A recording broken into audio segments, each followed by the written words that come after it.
Ranma 1 half. The letters by Aaron Mills based on the creations of Rumiko Takahashi. Prologue. She was dying. That much was evident. What wasn't evident was why she was dying. It happened all of a sudden. 1 minute she was fine and dandy. The next she was bedridden and could barely move. She was constantly besieged by little aches and pains that seemed to grow in intensity every hour. The mere thought of food made her sick and want to rush for the toilet. This was definitely not just another illness. There was so much to do before she left. So many things to resolve. She reached for the notepad and pen next to her food and, with a sigh, began to write. Things were quiet at the Nakoyadan. At least, as quiet as they ever got. HIYA. *KRUNK***. A tall Chinese boy with long black hair, white robes and inch-thick glasses plowed into the wall, the plaster breaking off in an outline of his body. Behind him, a Chinese girl with long purple hair lowered her fist. Stupid moose. Shampoo ought make chestnut duck out of you. And my darling shampoo, Moose replied, half-dazed, as he fell to the floor. Shampoo was about to strike him again when the sliding door to the cafe opened. Welcome to, Shampoo began, becoming the perfect hostess. The person who had come in was dressed in a delivery uniform. Letter for Shampoo and Moose. Shampoo trampled over Moose in her rush to the door. A letter for Shampoo? Maybe it's from Ranma. I need a signature from both of you, the delivery person said. Shampoo hauled Moose up and smacked him until he signed, after which she dropped him and took the letter. The delivery person bowed and left. The letter was in a plain white envelope. Written on the front were the words, Shampoo and Moose. Shampoo opened the envelope and read the message inside. Moose stood up and read the letter over her shoulder. The two of them looked at each other, then back at the letter's surprising text. Then they bolted for the door of the Nakoyadan. Ryoga Hibiki wandered the streets of Nirima, sweat dampening his yellow shirt and bandana. He'd been looking for the Tendo Dojo for days now, but with no success. Not that this was a surprise. Being lost was a way of life with Ryoga. As he turned the corner for the 5th time, he saw the delivery person. Ryoga was preparing to get out of her way when she stopped in front of him. Ryoga Hibiki? She asked. Ryoga nodded. The delivery person pulled a letter and a clipboard from her satchel and held them out in front of him. Sign on line 6 please, Ryoga did, and the delivery person began to leave. As she was walking away, "Hey!" Ryoga came running up. "Would you happen to know where this is?" Aye. The delivery person knocked on the front door of the Kurendai household. "Who is it?" asked a voice. "Delivery for Tsubasa Kurendai," the delivery person said. She jumped when the welcome mat sprouted a pair of arms, took the letter, signed for it and vanished into the house. The delivery person shook her head and went to her van. "Ivy. Ariana main OBAK." The delivery person looked up just in time to see a black-haired boy with a pigtail come sailing over the front gates of the Tendo Dojo and land face first on the street in front of her. The gates flew open and a girl with short hair wielding a gigantic mallet rushed out, preparing to smack the boy with it. "Excuse me," the delivery person said. The girl and boy looked up at her. "Ranma Sodom?" The boy nodded. "Akantendo?" The girl nodded. "Sign here please." The delivery person held out the clipboard. The two teenagers signed and received the letter. Ranma opened it as the delivery person walked away. Akan noticed the expression of shock and perplexement on Ranma's face. "What's it say?" she asked. Ranma handed the letter over and Akan read, "Ran-chan and Akan-chan, please come immediately to Ukyou's. I have several things I need to discuss with you and the others. Specifically, the distribution of my business after I die, which I believe will be sometime in the next few days. Please hurry. Yours forever, Ukyou." "What does she mean great accent after I die?" Akan said, looking up. "What do you think, Ren?" But Ranma was already halfway down the street. Akan sighed and took off after him. As fate would have it, each of the people Ukyou had sent a letter to arrived at Ukyou's at about the same time. Ranma and Akan were the first to arrive, followed by Moose and Shampoo with Ryoga in tow. All five of them jumped when a turn left sign on the corner walked over and sprouted the head of what was, apparently, a girl of about 17. "TUSBASA." All five of them yelled. "Sorry," said Tsubasa. "What are you guys doing here?" Ranma asked. "We received a letter from Ukyou asking us to come here immediately," Moose began. "I assume everyone else did as well. I know Ryoga did. How come?" "We find him wandering outside Nakoyanan," said Shampoo. "It's a restaurant. At least he's getting locations generally right. I don't have to stand here and take this abuse, Ranma," Ryoga said, grabbing his umbrella from behind him. Ranma went into a fighting stance and for a moment, it looked as though a brawl was going to break out if Akan hadn't stepped in. "Let's hold off the ego bruising, all right," she said, separating Ranma and Ryoga. "Ukyou asked us here for a reason, and I'd like to know what it is." The two boys glared at each other but backed off.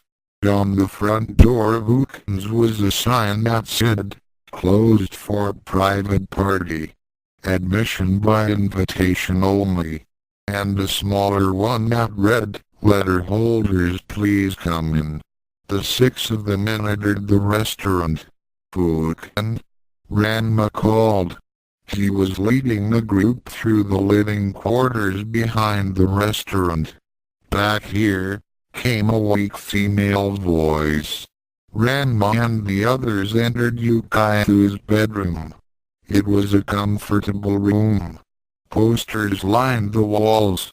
A few pictures here and there, a few group shots of all of them, some of Ranma and Ukyou and Akan in some drop-dead gorgeous dresses from a night out on the town, Ukyou posing like a covered girl on the beach.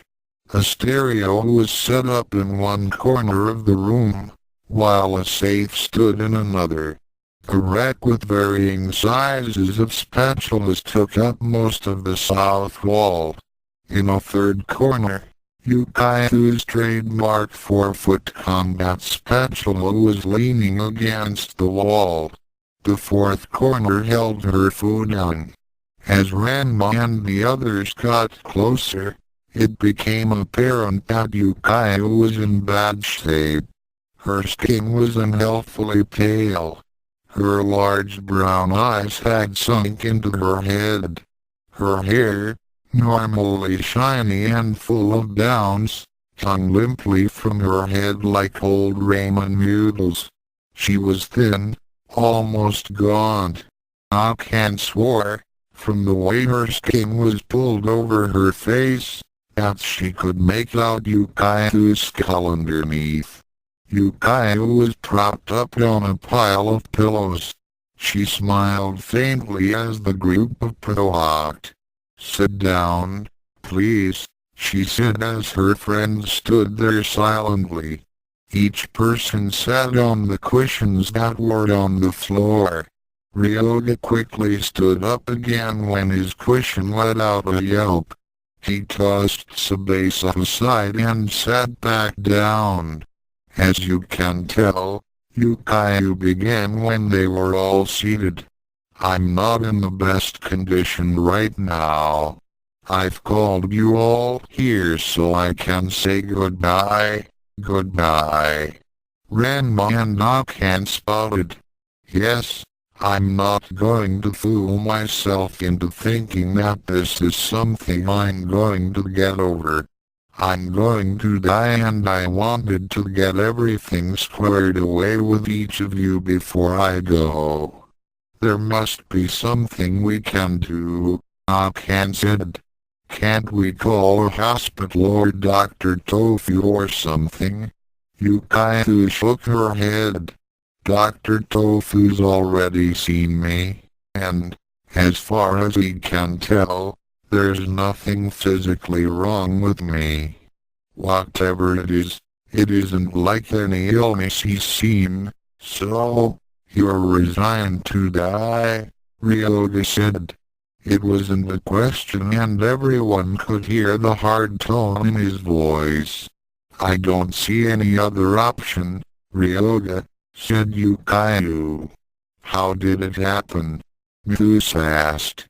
"I'm not quite sure. I only started feeling like this 3 days ago." 3 days Ukyou asked, incredulously. Ukyou nodded. "At first, it started like the flu. Upset stomach, aches, pains. Then it got progressively worse. I stopped eating. Every movement was sheer agony. I felt this gnawing emptiness inside me. It wasn't hunger. More like a feeling of being eaten." Ranma repeated, standing up. "Don't ask me any more. Just leave it at the fact that I'm dying of some unknown disease. Please, Ran-chan. Every time I try to figure it out, it gets worse." Ranma sat down, annoyed, but not wanting to see his friend in any more pain. Ukyou took a deep breath. "I have so much to say to you, but I don't think I've got the time to say it all, so I'll be brief. Ranma held up a hand. "Don't, Ukyou, but I've got so much to say. No, I refuse to let you give up. The Ukyou I grew up with kept trying even if she failed. I find it hard to believe that I'm looking at the same person. In fact, I don't think Fatra person exists anymore, so I have no reason to be here." Ranma stood up and stormed out of the restaurant. Ukyou looked back at Ukyou. "He didn't really mean that." "Yes, he did. And he's right," Ukyou replied. "But what he doesn't know is that I am fighting against this. I'm fighting even now to stay conscious and talk to you. I don't blame him for acting like that. I don't want to die, and I'm probably fighting a losing battle, but I am not going to give up. However, in case I don't make it, I want to be sure everything will be taken care of, so I'm leaving equal partnership in Ukyou to all 6 of you. Are you serious? Moose asked. I'm sure you'll do fine. Now if you'll excuse me. Ukyou closed her eyes and soon fell into unconsciousness.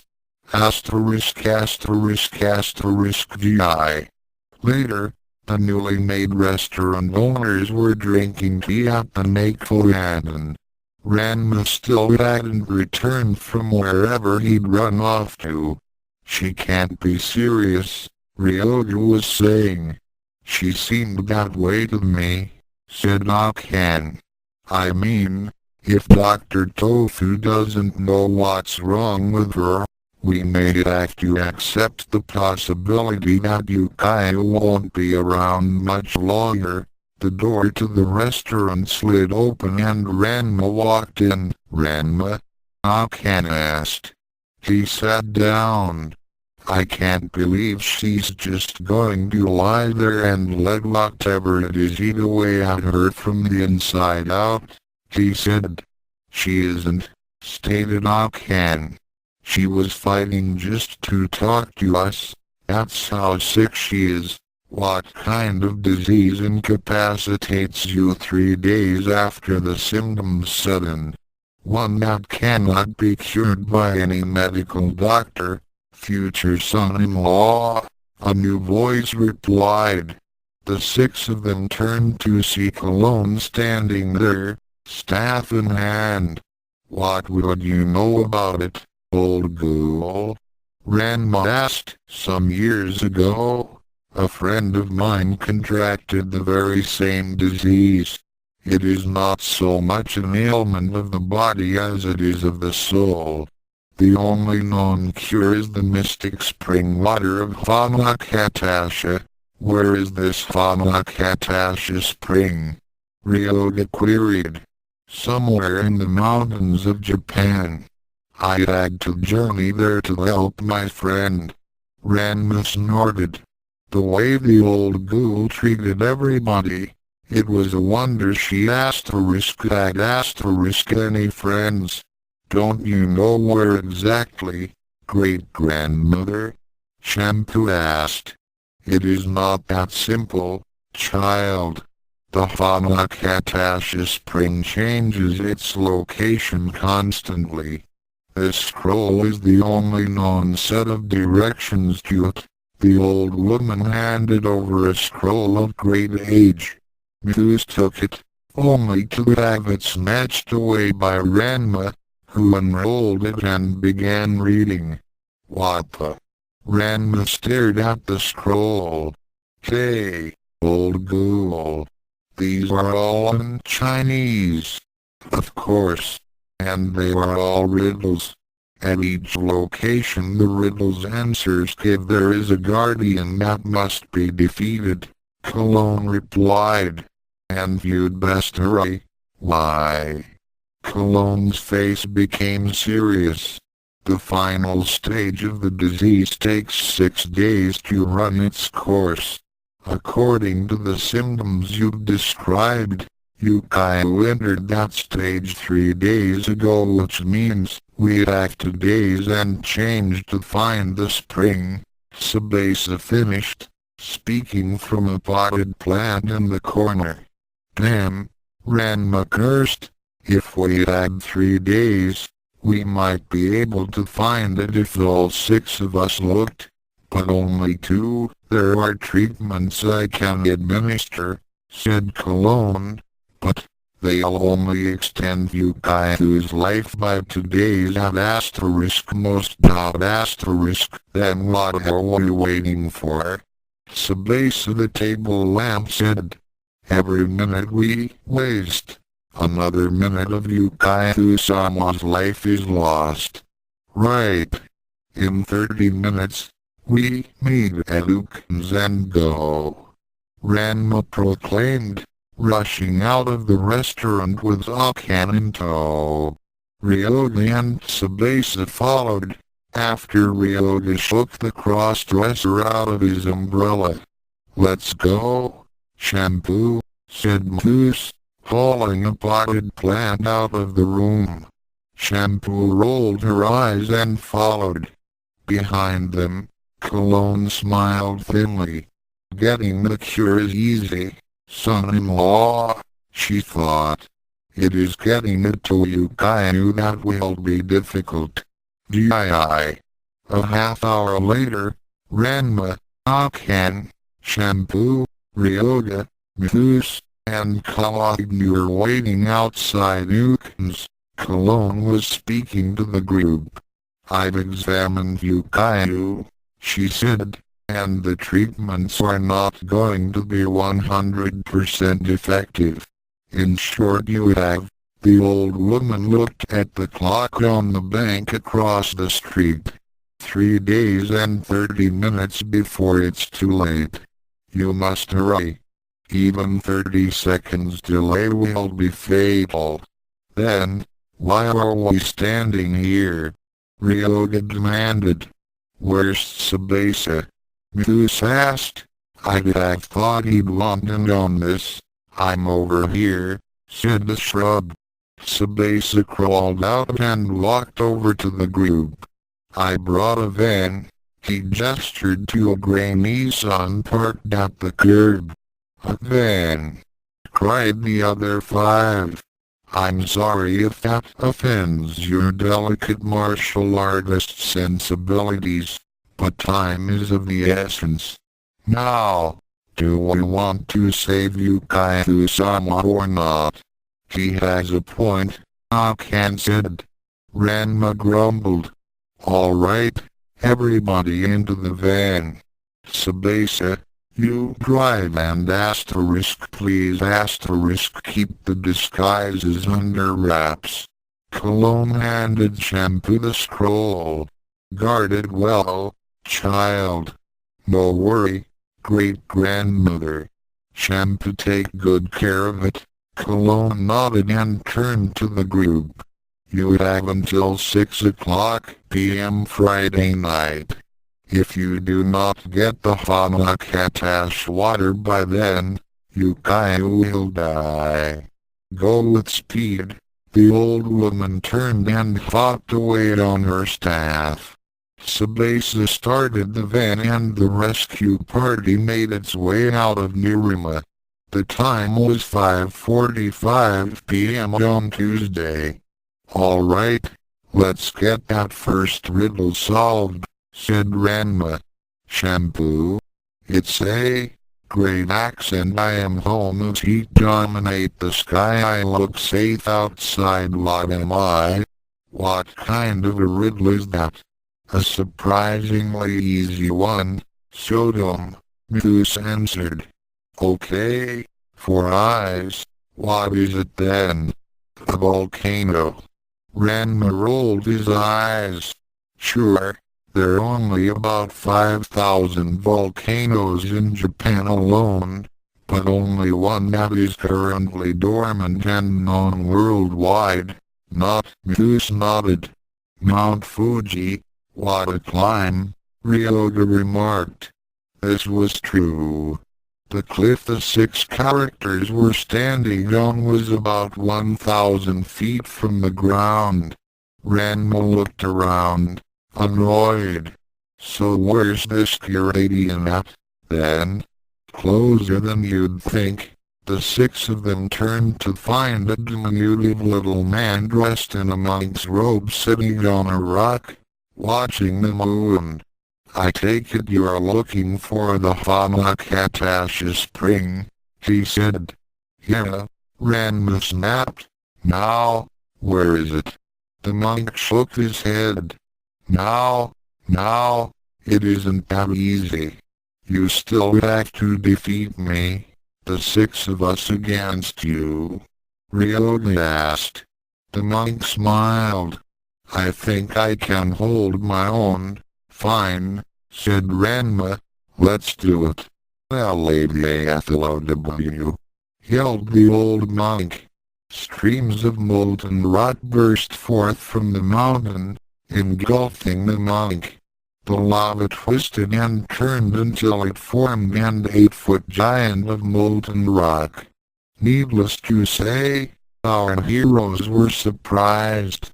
Zeus went at the giant first, a volume of blade weapons shooting out the sleeves of his robes. They all passed through the beast with no effect. It retaliated by picking up a boulder, melting it, and hurling the residue back at them. SHISHIHOUKOUD. Ryoga cried, sending out a ki blast that deflected the deadly stream. LAVALL. The giant yelled. Several red-hot projectiles flew from the body of the beast. One struck Zeus in the forehead, putting him out of action. Ranma saw this and ran forward. TNSHINAMAGURIKN. Ranma's fists flew out in a barrage of punches too fast for the eye to follow.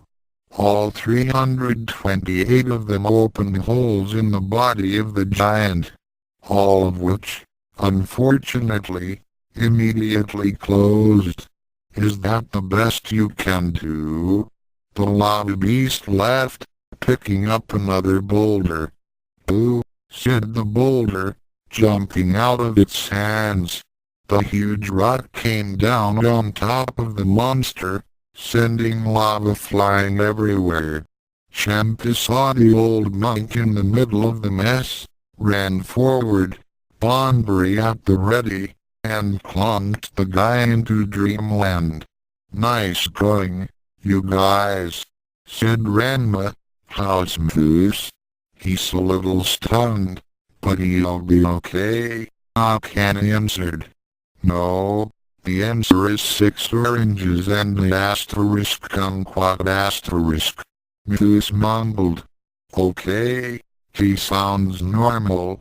Ranma turned to where the monk should have been lying. The monk was no longer there. Damn, Ranma cursed. Now what? What about the second riddle? Ukyou asked. First things first, said Ryoga. Sabasa, how much time do we have? A nearby bush consulted its wristwatch. 2 days, 2 hours, 14 minutes, it said. Which takes us down to 1 day 18 hours and 14 minutes if we get some sleep now, figured Ryoga. And I for one say we should. Why? Ranma asked, indignant. If that thing was only the first guardian, odds are the next 2 are going to be even worse. We need to be at our best if we're going to make it. You should know that better than anyone, Ranma grumbled. He knew what Ryoga was saying made sense, but Ukyou was dying miles away. Didn't she deserve to have the Hanakatash water as soon as possible? She's not going to get it at all if you end up dead, Ranma thought. Fine, we make camp here. Tomorrow morning, we solve the next riddle, The next morning, the rescue party began working on the second riddle. Scrolls say, Great axe and children of night sleep in me by me. You should know by now, nothing more to say. Read, Shampoo, that's easy, cried Ukyou. The answer is a cave, Ranma groaned. How can you be so stupid? He asked. There's probably more caves in Japan than volcanoes. How about caves asterisk in asterisk volcanoes? Asked Ryoga. The rest of the party turned to see a large cave leading into the interior of the mountain. Where did that come from? An astonished Tsubasa asked. Maybe these riddles are more powerful than we thought, said Mthus, adjusting his glasses. Ranma stood up. Let's go then. Wait a minute, Ranma, said Akan. Anybody got a flashlight or something? Just a second. Ryoga began rummaging around in his backpack, finally unearthing a couple of flashlights. I thought these would come in handy, he said, handing one to Mthus and keeping the other for himself. Fine, said Ranma. Let's go. The 6 teenagers made their way into the interior of the cave. The rough stone floor bit into their shoes and low-hanging stalactites tried to hit them in the face as they passed. After a while, Ranma called for a rest. Tsubasa, time, he said. Tsubasa checked his watch and looked up, eyes wide. When we went in, we had 1 day 17 hours and 44 minutes, he reported.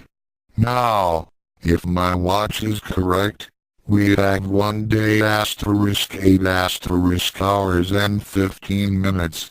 Everyone looked at him. Ranma walked over and hoisted Tsubasa up by the throat.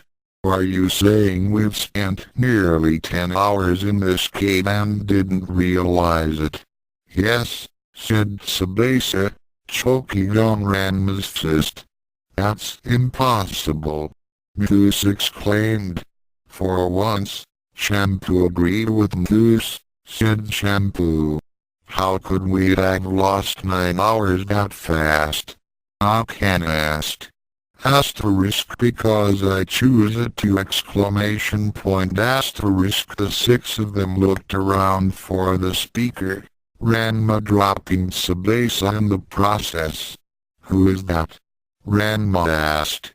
Asterisk I am the second guardian. And in these caves underscore I underscore hold dominion exclamation point asterisk. Show yourself. Ryoga yelled. The voice began to laugh. Asterisk you humans are so amusing. Underscore you underscore have to find underscore me underscore. Those are the rules. Asterisk. Well, where are you then? Ranma growled. Asterisk closer than you'd think, asterisk suddenly, the caves were bathed in a soft white light. The explorers saw 2 tunnels in front of them. Asterisk I am at the end of one of these tunnels. One ends in a 300-foot drop. The choice is yours. Asterisk the voice faded into the shadows, as did the light. Ranma turned to the group. The oracle has spoken. I say we go to the right, left. Ryoga descended, and started down the right tunnel. What do you think? Mthus asked Shampoo. Shampoo go with Ranma, the purple-haired girl said. Then I to say we go right, Mthus said firmly. Akan? Right? I have an uneasy feeling about the left. Right it is then, said a nearby rock. Tsubasa began hopping down the right tunnel after Ryoga. The others followed. After walking several hundred yards, the group began to notice an odd smell. It seemed to be a mixture of pickles, methane, and gasoline. It stung their nostrils and made their eyes water so badly that they didn't notice that Ryoga's flashlights had gone out until it was almost too late. WHHHHHOA. Ryoga yelped. The others stopped dead in their tracks. Ryoga. Akan called. Ryoga. Ranma joined in. Come on, where are you? Down here, came Ryoga's voice. Moose, get that flashlight working. Ranma barked. Ryoga, are you alright? I will be once you get off my hand. Ryoga yelled in reply. Ranma jumped back and put out a hand, feeling along the ground for Ryoga's. Moose finally got the flashlight working and, with Akan's help, Ranma yanked Ryoga to safety. Okay, said Ranma. Maybe it should have been the left, asterisk no. It shouldn't single quote T dot asterisk. The white illumination returned, showing the group a small tunnel entrance set into the wall just before the cliff. Ryoga had almost fallen over. Asterisk come in comma asterisk, said the guardian. Ranma led the way in. Akan and Ryoga closed on his heels. The cavern beyond the tunnel was asterisk huge dot asterisk. It must have been over 100 feet high. The white light seemed to emanate from the dark corners of the cavern, then move to the walls. The entire place was made out of either stone or crystal. Ranma couldn't tell which. The light seemed to change one to the other and back again. The carvings along the walls showed images of people fighting monsters. Then, when the light changed, the images showed the monsters triumphing over the people. The center of the cavern was dominated by a large pedestal carved in the same way as the walls. A throne on top of the pedestal was occupied by an ancient old man in a nice blue robe. Asterisk greetings comma asterisk. The voice didn't seem to come from the old man, as it did from the cavern itself. Asterisk as you know, you cannot proceed until you defeat me comma asterisk. Right, said Ranma. So let's get on with it. Asterisk not so fast, my young friend. As you can see, I'm in no condition to do battle with you comma asterisk. So we can go then? Ranma asked, confused. Asterisk no. The rules demand that there be a duel. Therefore, you shall fight Crystal Eyes, my champion comma asterisk. The 16s felt a rumbling in the ground. They each held on to someone else to keep from falling. They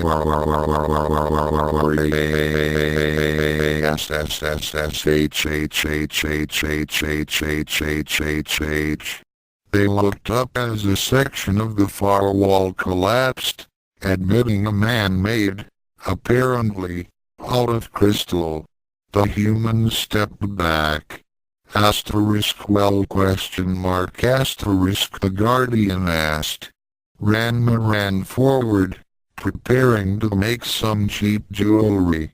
TNSHINAMAG was as far as he got before Crystal Eyes backhanded him across the face, sending him flying across the chamber and into the opposite wall. Hard. Ranma, Akan and Shampoo yelled, rushing to him. Ryoga took a quick look at the situation. Ranma was out cold. Akan and Shampoo were tending to him. Sabasu was nowhere in sight. That left only Moose and himself. Ryoga noticed the Chinese boy trying to get his attention and quickly moved over to him. Have you found the breaking point on him yet? Moose asked. Ryoga looked. Yes, not that it'll do much good. It doesn't have any effect on organic beings. That thing isn't organic. Moose yelped. Wait for my signal, then let him have it. Ryoga nodded. Mythos leaped into the air. Takazumigadian. Eagle's talons appeared on Mythos's feet. The claws smashed into the crystal man with no discernible effect. Mythos jumped away from the direction Ryoga was in, then stood and faced the being. Crystal Eyes stood there for a moment, perplexed, then began moving in Mythos's direction. That was all the bespectacled one needed. Several chains erupted from his sleeves. Each of the forged links wrapped around the crystal monster, immobilizing it. Now! Mythos yelled. Ryoga dashed across the cavern floor, his mind focusing on the monster's breaking point. Ryoga's fist pulled back, index finger extended. P-A-K-U-S-A-I-D-N-K-D-S-U. He bellowed. The finger made contact and drilled a hole between the monster's shoulder blades. Upon impact, the monster stopped riding in Mythos's chains. It then exploded into a million pieces. The crystal shards rained down on the rescue party to the point that they had to cover their faces to avoid being cut by the deadly shower. Asterisk very good asterisk said the Guardian. Asterisk but don't celebrate yet. You still have to find your way out, solve the third riddle and get to the spring. And your time is running out. Asterisk the voice faded away, leaving the martial artists in the dark. Ix. Ranma. Ukyou cried, sitting bolt upright in bed. Her eyes were squeezed shut. She was obviously in great pain. Cologne used her staff to gently push her back down. She forced Ukyou's mouth open and poured a viscous blue liquid down her throat. Normally, I wouldn't be doing this, the 300-year-old woman thought, but it simply wouldn't do for my future son-in-law to return before his time was up and find you dead. You should be grateful to me for allowing you to live _this_long. On the futon, Ukyou writhed in pain. How long? Ranma asked. Akan and Shampoo had managed to wake him up and found he was a little dazed. You've been out for a few hours, Akan answered. No, I mean, how long have we got? 23 hours, 45 minutes, said Tsubasa, his head poking out of a hole in a nearby tree. Ranma found they were at the camp just outside the cave. No, wait a minute. This camp was surrounded by trees. Shampoo saw his confusion. His new camp on the other side of mountain. Guardian provide tunnel to get out, taking payment in the form of time, Ryoga grumbled, sitting down next to them. What about the third riddle? Ranma asked. Already solved, said Akan. That's why we found this forest. With a little luck, we can get some sleep, find the water and get it back to Ukyou with time to spare.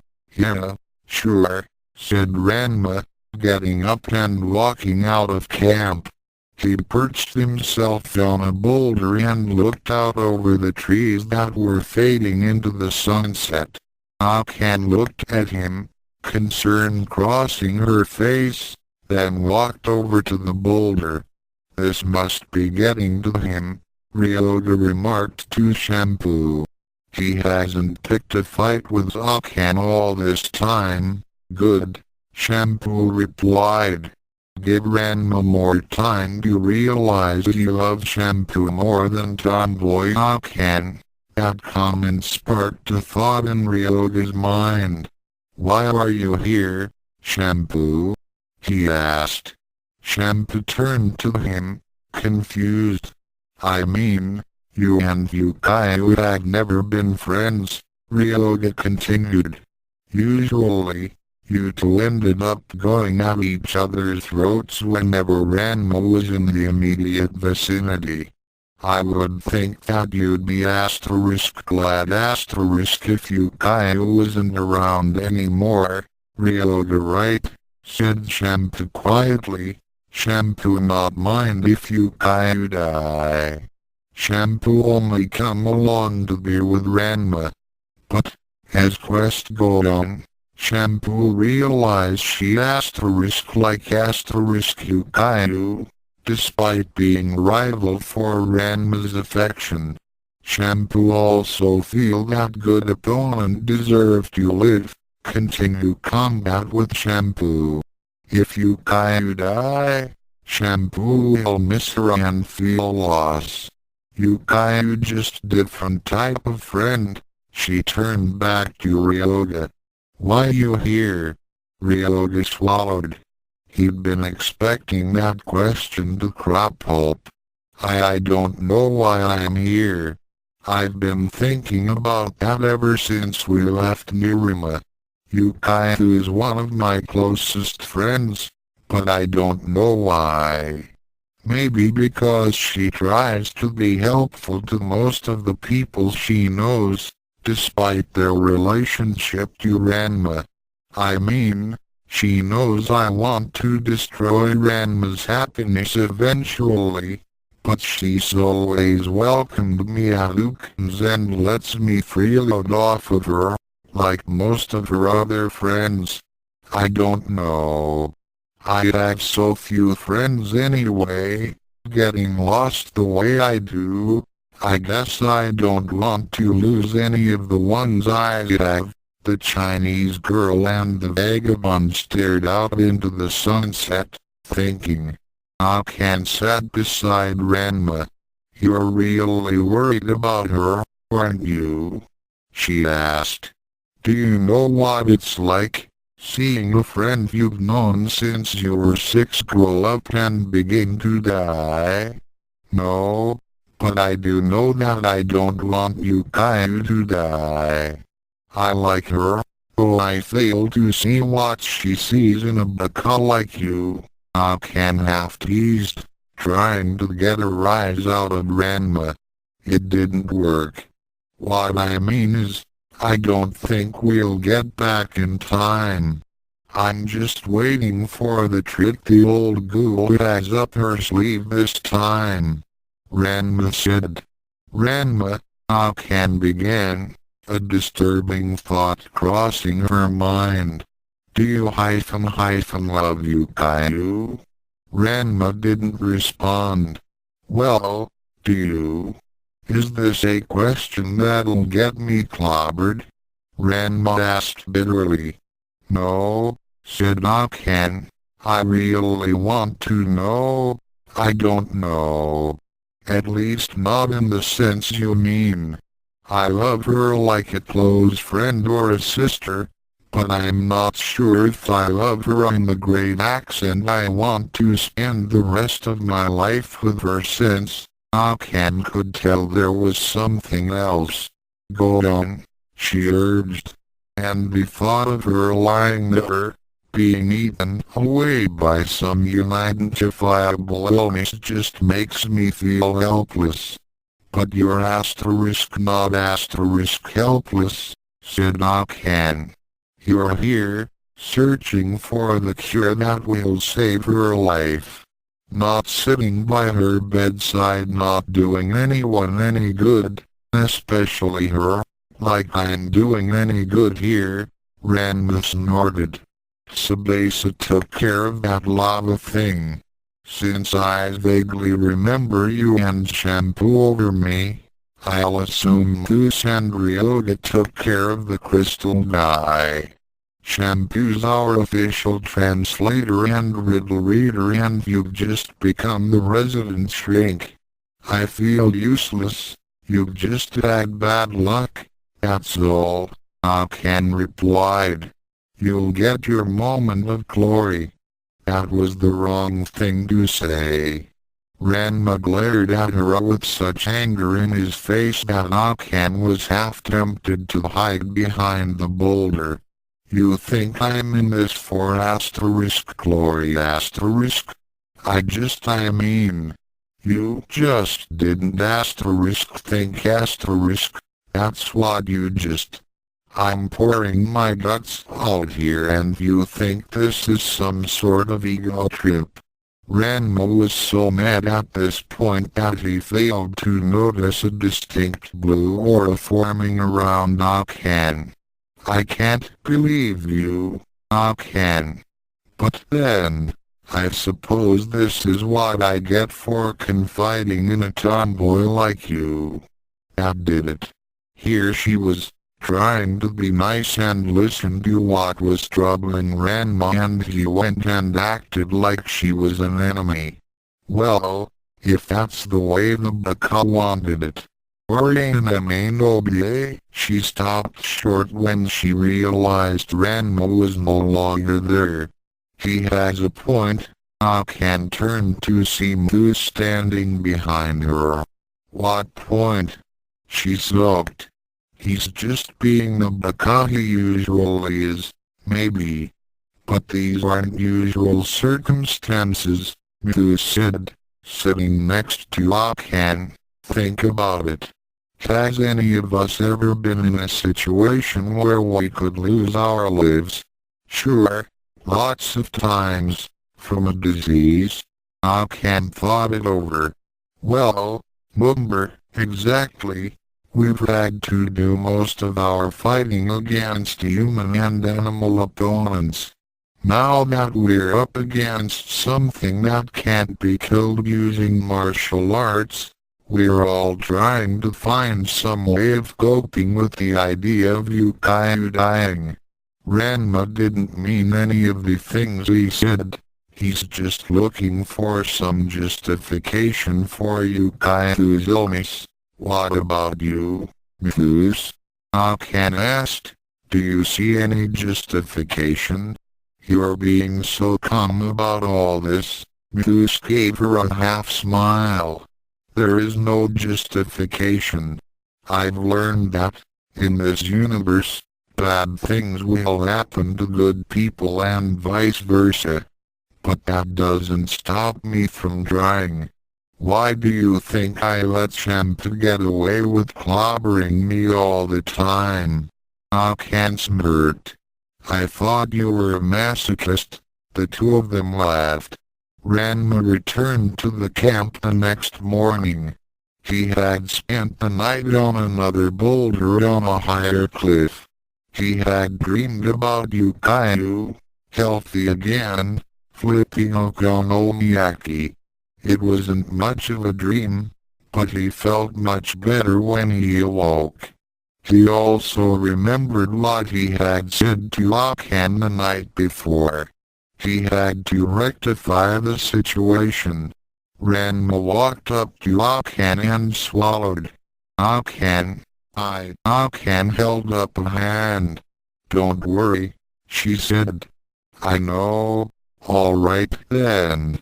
Let's get going. Sabesa, how long? 14 hours even, said the campfire. And it took us how long to get to Mount Fuji? 4 hours, which gives us 10 hours to find the third guardian, beat him, get the water and get back to the van. Let's move out. The rescue party began climbing down the side of the mountain. 4 hours later, they were still wandering through the forest. The sun had begun to rise and was glistening off the dew on the trees and plants in the forest. Ukyou couldn't help but think how beautiful it all looked. Ranma, on the other hand, wasn't so thrilled. Are you sure you read the right riddle? He asked, irritably. Shampoo sure, she said, unrolling the scroll. Shampoo read all 3, she trailed off. Where there had once been 3 riddles, a 4th had appeared on the scroll: your goal is almost near. Waiting in the dark, what you seek is clear but is hidden by a park. That doesn't make any sense. Ukyou exclaimed. I am forced to agree, Muse remarked. Where we go from here? Asked Shampoo. WAHHHH. Ukyou-sama. Sabase wailed. Ranma quietly clunked him on the head, shutting him up. I've already solved it. The others looked at him expectantly. Ranma pointed to a grove of tightly packed trees. The spring is in the clearing of that grove. Ranma began walking toward it, when Ryoga stopped him. Just a minute, Ranma, he began. How do you know that's where the spring is? That grove appeared out of nowhere as soon as Shampoo finished reading the riddle. Ranma replied. Now, are you coming or aren't you? Squeezing through the grove, the 6 teenagers were in for a surprise. Beyond the densely packed ring of trees was a vast clearing that the sun beat down upon, making the grass inside seem greener than the grass outside the trees. Little yellow flowers, light and delicate, popped up here and there through the clearing. But the most fantastic part was the spring. The spring took up nearly all the space of the clearing. It was a perfect circle 20 yards across, leaving a 5-yard border of land between it and the trees. They approached the spring with trepidation, each of them ready for the guardian to make its appearance. Ranma heard something odd. He looked out to the center of the spring, where he saw the water bubbling. He didn't think it was because of heat or air under the water. Heads up! He yelled, grabbing Ukyou and springing backwards. The others followed suit, getting out of the way as a huge wave of water burst forth from the spring and landed on the ground. It didn't seep into the ground, however. Instead it began to shift its shape, taking on the general appearance of a man. Oh, great, Ranma thought. Not only are we fighting a water guardian, it's also a reject from Great Accent Abyss. Ranma was so caught up in figuring out how to hurt the thing, that he almost didn't notice the guardian had fired a wave of water at him and Ukyou. Ukyou gave him a good smack upside the head to gain his attention. Eyes front, idiot! She yelled, rolling out of the way. Ranma hit the dirt. Sabase, who was right behind them, wasn't so lucky. The bolt of water hit him full force and planted him in a tree. Ryoga began to charge the water spirit, keeping his umbrella open to protect himself against the onslaught of cold water. The guardian retaliated by firing 2 bolts of water, one to divest Ryoga of his shield, the other to blast him. Ranma saw Ryoga get drenched and ran for Ukyou. You owe me one, Ryoga, he thought as he tackled Ukyou to the ground. He kept her face there until the wave of water had stopped. Sitting on the ground where Ryoga had been was a small black pig wearing Ryoga's bandana around its neck. Ryoga's chosen Kyo curse had been activated. Ukyou looked up, realized that Ranma was on top of her, and socked him one that sent him flying into the spring. Pervert! She yelled. Ranma emerged from the spring, about half a foot shorter with fire engine red hair and female. Ranma's own curse had been activated. Meanwhile, Shampoo and Moose had their hands full trying to fight the water demon. Moose's weapons just kept passing through it, even the 6-piece dinette set he used for emergencies. Shampoo's kicks and punches weren't doing any good either. The Guardian made a noise that sounded vaguely like laughter and fired a huge stream of water at the two of them. "What do you do that for?" the now female Ranma asked. "You should know, you lech," Ukyou yelled back. "Never mind," Ranma said, standing up. She turned to see the Guardian thoroughly soaking Shampoo and Moose. They, being under Ju's and Ukyou curses, changed. Moose became a duck and Shampoo, a cat. "Shit!" Ranma exclaimed. She turned to Ukyou. "Looks like it's down to you and me." Ukyou nodded. "What do you want me to when did P-chan get here?" Ranma groaned. "He showed up a few minutes ago, and where's Ryoga? That thing blasted him into the trees. He's probably stumbling around looking for us. Any more questions before we die?" "Sorry," yelled Ukyou. "What do you want me to do?" "I want you, Shampoo, Moose and that pig of yours to distract that thing. Think you can handle that?" "Yes," replied Ukyou, turning to fight the Guardian, accidentally hitting Ranma in the stomach as she left. Ranma doubled over in pain. "I hate it when she does that," she thought. Ukyou began throwing punches at the water demon. It helped by imagining that every place she hit was Ranma's face. Shampoo, Mako and P-chan ran around the water demon's legs, while Moose flew around and occasionally through the monster's head. The Guardian was so busy trying to hit all of them that it didn't notice Ranma sneaking up behind it until it was too late. "Hey, Ma Pate," Ranma called to the Guardian. It turned. "Hiroyushhodzen Fa." Ranma's special technique created its trademarked stationary tornado, lifting the water demon off its feet and sent it hurling into the sky, wrenching it into its component droplets as it did so. Soon the wind died down, and Ukyou joined Ranma. "You did it." "Yeah," said Ranma, "I did it."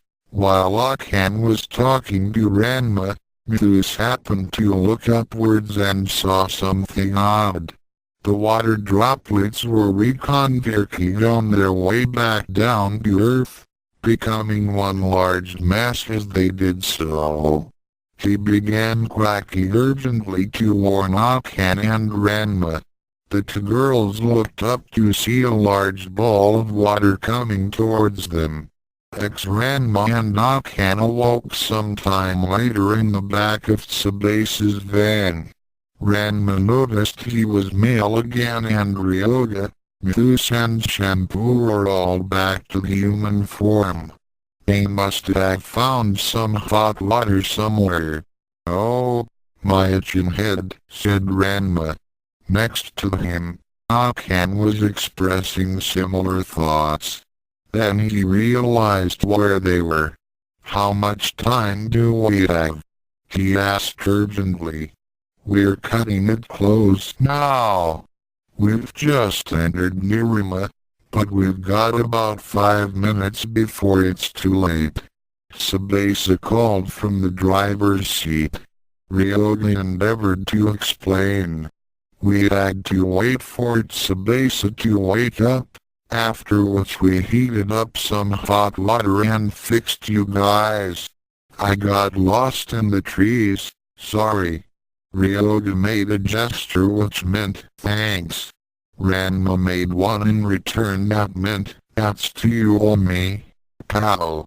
Anyway, Ryoga continued, it took us longer than we thought to get back to the van, and you guys slept the whole way here. What about the water? Akan asked. Mithus appeared with a small vial. Right here, he said.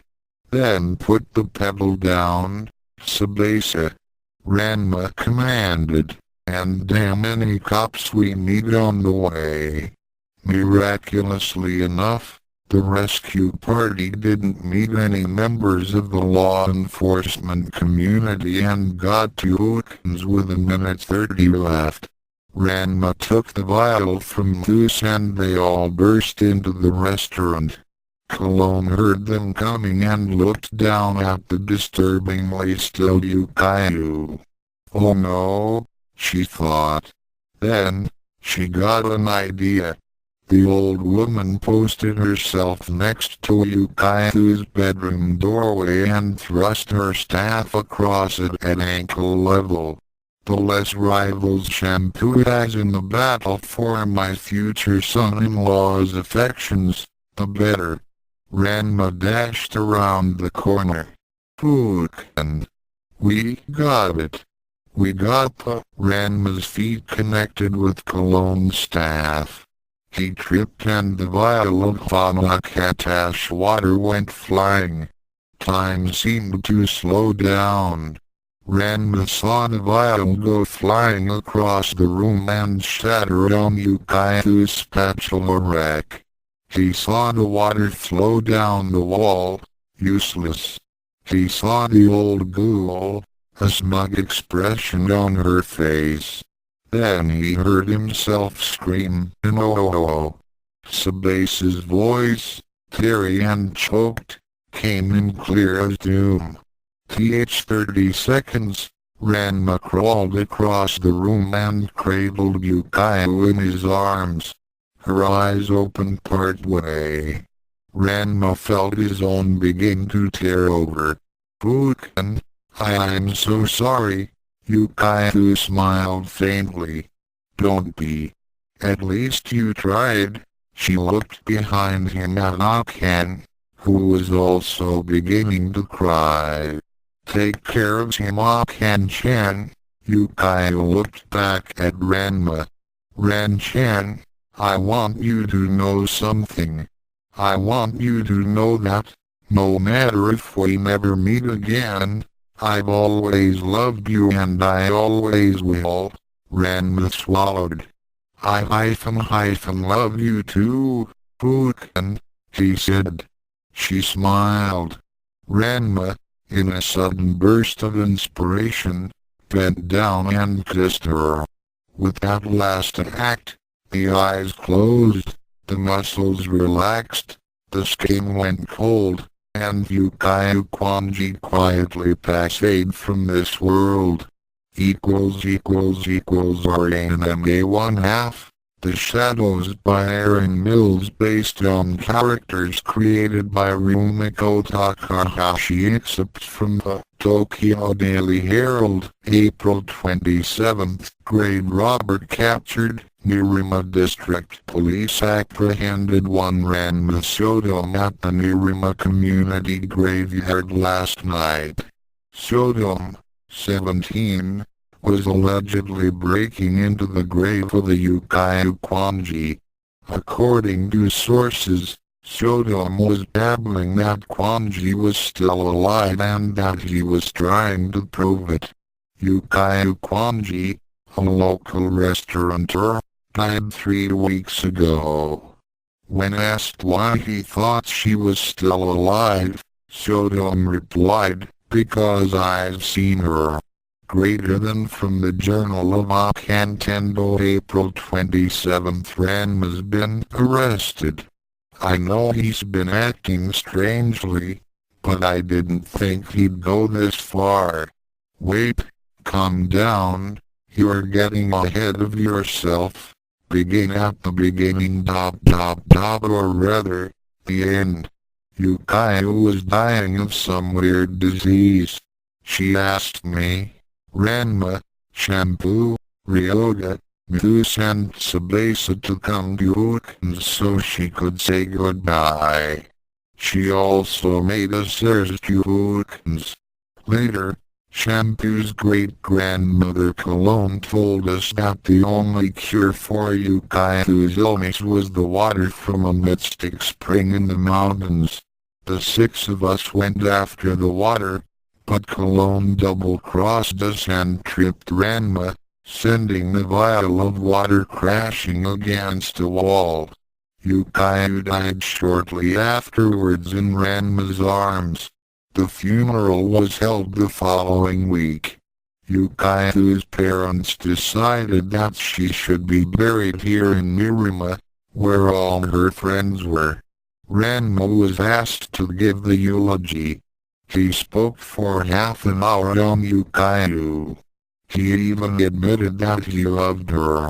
I felt a twinge of jealousy but really couldn't blame him. Ukyou was a very nice person. Things changed in the days following the funeral. The six of us began looking into running Ukyou.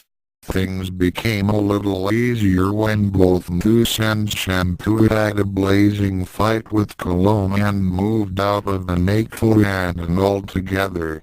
They're currently living in the rooms behind Ukyou.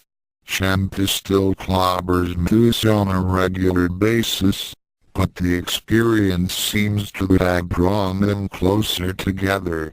While we all help out at Ukyou one way or another, the two of them really run the place. Ryoga vanished after the funeral. My guess is he was going to meet us at Ukyou afterwards, like we planned, but ended up getting lost again. Tsubasa took Ukyou's death very hard. He stopped his cross-dressing, cut his hair, and doesn't disguise himself at all. When he's not at school, he's waiting tables at Ukyou. He doesn't say much aside from taking orders and giving them to Shampoo. But he's a hard worker. As for Ranma, he refused to talk to anyone for 3 days after Ukyou died. When he wasn't sitting on the roof of the dojo, he was training so hard that everyone including Mr. Sodom was worried that he'd end up hurting himself. And me. I've been trying to get on with my life. Ukyou's gone, but we're all still here. Life goes on, and we have to stop asking why. Not that I don't have questions. Where's Ranma been the past few nights? What's he been doing? Why was he breaking into Ukyou's grave? Is he alright? Transcript of Interrogation of Sodom, Ranma. For over 28,830 meters Lieutenant Kabu Watanabe and SGD. Raiko Tsirba, interrogating. Watanabe, okay, Sodom, let's take it from the top. You see you were digging up this friend of yours. Sodom, Ukyou. Watanabe, right. Ukyou. You were digging up Ukyou to prove she wasn't there. Sodom, right. Watanabe, wait a minute. What makes you think she isn't in that grave? Weren't you at the funeral? Sodom, yes, I was. But she isn't in that coffin. Watanabe, what makes you so sure? Sodom? Sodom, I've seen her. She isn't dead. Watanabe, excuse me. According to the reports, Ukyou Kwanji died in your arms. Is that right? Sodom, yes. Watanabe, then how the hell can she be alive? Sodom, I don't know. Watanabe, you know what I think? I think you killed her. Sodom. What? Watanabe. Yeah. You killed her. The single quote as report said there was nothing wrong with her. In fact, he said that he was surprised she died at all. She was in excellent physical condition. So, when I hear this, I think that something screwy's going on. I think this Sodom guy is hiding something. I think that you did something, poisoned her, maybe, then decided to do the grave robbing thing to cop an insanity plea. Sodom. What? I tried to save her. Watanabe. Yeah, we heard the little cock and bull story from your friends. That's the kind of thing they write about in the comics, Sodom. You and your friends must be either severely fucked up in the head, or you think we're all stupid down here. Now what really happened? Sodom, I've told you Watanabe, you've told us Jack Sodom. What was it that made you kill her? Jealousy? She's seeing another guy behind your back? Sodom. What? No. Ukyou and I weren't involved like that. Watanabe, that's funny. According to all our information, you were engaged to her. Sodom, that's nothing. I'm engaged to two other people as well. Watanabe, boy, you work fast don't ya, Sodom? Sodom, it isn't like that. None of my engagements were my idea. Watanabe, admit it, Sodom. You and Ukyou got into an argument. Words were exchanged and you hatched this little plot to kill her. Sodom. No. I did not kill Ukyou. If you want to get someone for a murder, get Cologne. She killed Ukyou. She prevented me from getting the cure to her. Watanabe, you expect me to believe an old woman killed a healthy young girl like Ukyou? Sodom, I don't care what you think. Ukyou's not dead and I'm going to prove it. Watanabe, not for a while, you're not. Get him out of here. Sounds of Sodom being escorted out of the interrogation room.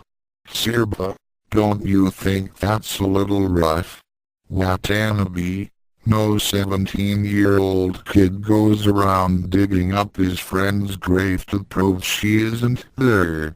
Sirba, you're sure he isn't telling the truth?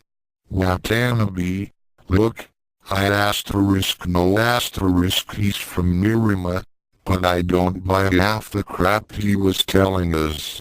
Sirba, so, you're going to keep on him?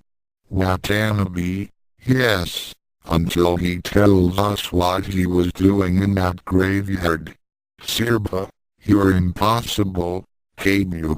Watanabe, where are you going? Sirba, we have other options, you know. And transcript greater than from the Journal of Occult April 28th. Something interesting happened today. I was at Ukyou's helping out, when the door slid open and this woman came in. My guess is that she was around 30. She had long black hair and a friendly, open face. She walked up to me and flashed a badge. Raiko Sirba, Tokyo Police. I'm looking for an Occult. You've found her. What can I do for you? I'd like to talk to you about Ranma Sodom. I told Shampoo I was taking a break and led the police officer to the back room. As we were going through the dining area, she stopped. I noticed she was looking at the portrait of Ukyou hanging on the wall. We all contributed to getting it done. We even got our founder plaque for it. Sirba was examining it. "That's Ukyou," I volunteered. "She's pretty," she replied. I buried the knee-jerk feeling of jealousy and led Sirba to the back room. "We were going to talk about Ranma," I said, bringing the subject back to what she came for. Sirba sat down at the table that was in the back room. "You're Ranma's fiancé, right?" "Yeah, God, was this woman subtle. How long have you known Ranma?" "About a year or so." "Do you know him well?" "Well, that is. Oh, real intelligent can. Skip it, Officer Sirba. Sergeant, actually, but you can call me Raiko." "Fine, Raiko, what do you want?" "I want to find out why Ranma Sodom was breaking into Ukyou Kwanji's grave. There's something going on here, and I want to find out what it is." "Didn't Ranma explain what happened to Ukyou?" "Yes, he did. But it seems too far-fetched, even for Nirima." "What do you mean?" "Great accent even for Nirima. We've had so many reports of strange stuff happening out here, most of his story seems normal. In fact, I believe everything about the water and the disease, but I just can't believe Ukyou's returned from the dead." "Returned from the dead?" I asked. Transcript of personal tape recording made by SGD. Raiko Sirba. For over 28 to 30 p.m. I talked to Akantendo, Ranma Sodom's fiancé, today hoping that she would know why Sodom was digging up Ukyou Kwanji. She didn't know. In fact, she doesn't even know where Sodom's been for the past week. She also didn't know what he meant when he said he's seen Kwanji. Normally, I'd think Sodom was nuts, but there's been so much strange shit going on in Nirima the past couple of years that I'm inclined to give Sodom the benefit of the doubt. I'm worried about Ukyou. He seems hell-bent on nailing Sodom for a murder. I don't know if he's been on the force too long, or if he has something against Sodom personally, or what, but it's clouding his judgment. I'm hoping to talk to Sodom sometime before he gets bailed out, give him a chance to tell his story. Hopefully he'll open up and we can figure out what's going on. Statement of Ranma Sodom, for over 28. 4:30 p.m. Okay, you want to know what I'm talking about? I'll tell you, provided you wait until I'm finished. It's something I'm sure you won't believe. But, you want to know? So it happened just after the funeral. I was hurt, angry, and pissed at myself for not being able to do anything to save Ukyou. I spent most of my time training, looking for some sort of release. It was on one of those nights that it happened. I had spent the day thinking on the dojo roof. I was thinking about how there were some things that no one could prevent. After a while, it became too depressing and I decided to go for a walk. I leaped off the dojo roof and began walking. I must have gone at least 5 miles before it happened. There was a sharp, whistling sound, Then something whizzed past me, taking part of my shirt sleeve with it.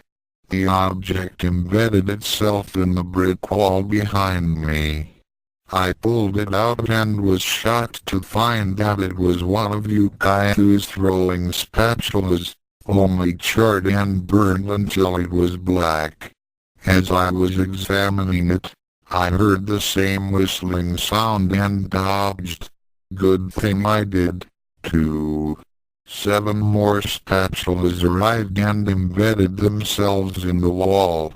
Another came out of nowhere, clipped my shin and I went down. I looked up and saw something I wasn't ready for. Standing on the roof of the house opposite me was Ukyou. She was backlit by the moon, but there was no mistaking her shape, or the shape of the giant spatula on her back. I called her name but she ignored me. No, wait, check that. She didn't ignore me. In fact, she sent another volley of spatulas in my direction. I rolled out of the way, the spatulas shrieking by me and joining the others. I ignored the pain in my leg and leaped to the roof of the house. I saw Ukyou dashing across the rooftops. I followed. I trailed her for 6 blocks before my leg gave out. As I laid on the ground, in severe pain, another spatula landed in the ground in front of me. There was a small note tied around the handle. I unrolled the note and read it. It said, "You will pay." It wasn't signed. No, I don't have the note or the spatula. You won't believe me if I tell you alright. The spatula crumbled to dust and the note burst into flame. I said you wouldn't believe me. Normally, I would have shrugged something like that off. Enough strange stuff has happened to me before. This just seemed like more of the same. Unfortunately, I met her again the next night. I was walking toward Ukyou's, preparing to help out, when it happened. I had cut through an alley, figuring I could hold my own if any street punks were stupid enough to try to mug me. There were no punks, but she was there. Once again, I didn't see her face. It was too dark. But I did see her eyes. How could I see her eyes if I couldn't see her face? Her eyes were glowing. 2 white glowing slits where her eyes should have been. Then she spoke. "Sodom," is what she said. It was Ukyou's voice, and yet there was something else that I really can't describe. An echo of something I don't know. "Putin?" I asked. She responded by throwing more spatulas at me. I managed to dodge them. When I finished, she was gone. Then her voice echoed down the alley. "Prepare to lose everything you care about, Sodom." Except from the Tokyo Daily Herald, April 29th. Jailbreak at an ERIMA precinct. A jailbreak occurred last night at Precinct 17 in downtown Mirima. Police managed to contain all prisoners but one. Ranma Sodom, 17, was found to have been missing. Witnesses described a young woman with red hair dressed in Chinese clothes running from the scene. Police would like to question this person in connection with Sodom's escape. Ranma Sodom was arrested 2 nights ago on a charge of grave robbing. Transcript of emergency call made on April 29, 9:30 p.m. Operator, emergency. How may I help you? Caller, Quick! Send someone to the Ukyou's restaurant in Mirima. My girlfriend's been hurt. Operator, alright, calm down, sir. What exactly is wrong? Caller, I just came back from running some errands. When I got here the place was a wreck and I found Shampoo lying on the floor with cuts all over her body. Operator, I'm sorry, sir. You see you found a bottle of shampoo with cuts all over it. Caller, no.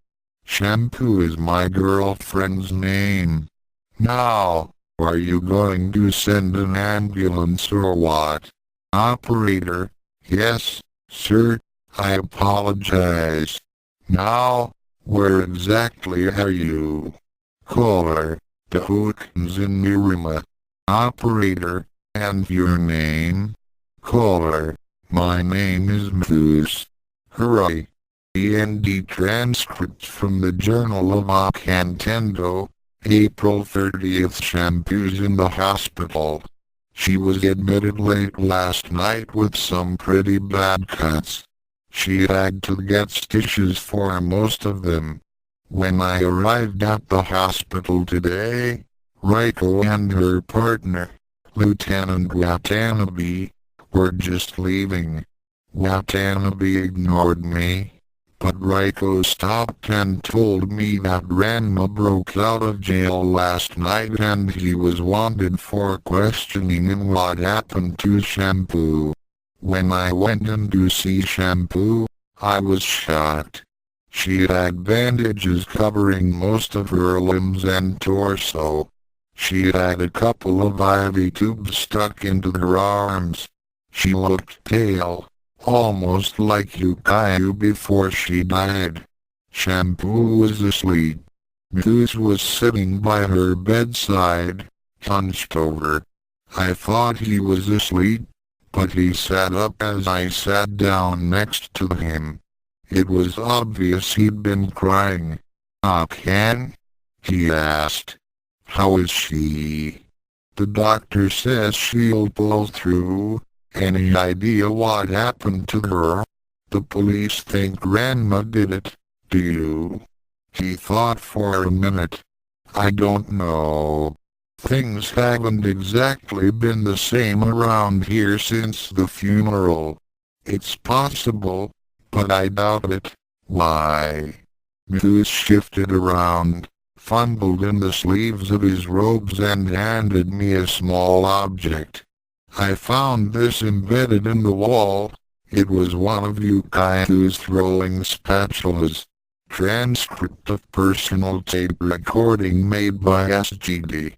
Raiko Tsirba, May 1st, 6 o'clock p.m. Occult came to see me at the office today. She showed me an object which she claimed was one of Ukyou Kwanji's throwing spatulas. This seems to be the case. It certainly looks like the ones in all the photos of Ukyou I've seen. According to Occult, Moose, Shampoo's sometimes boyfriend, found the spatula in the wall of Ukyou's after finding Shampoo beaten on the floor and calling the ambulance. Watanabe remains convinced that Ranma Sodom has something to do with this whole mess, maybe even is the cause of the whole thing. If only I could talk to Sodom, to judge for myself. Knock on door. Oh, hell. Footsteps, door opens. Sodom. Sodom, get in, quick. Door slams. Tsirba. Sodom, what the hell is going on? Sodom, I'm being followed. Tsirba, probably one of Watanabe's men. Sodom, not unless one of them specializes in okonomiyaki martial arts. Tsirba, what? Sodom, look, Tsirba, oh, God, is that? Sodom, yep. One of Ukyou is throwing spatulas. Sirba, there seems to be a lot of those things show up late shouldn't single quote till we get that out of your arm. Sodom. What? Oh. Yeah HNNNGGGGHHH-OW. Thanks. Sirba, let me get some dogs, or Sodom. Wait.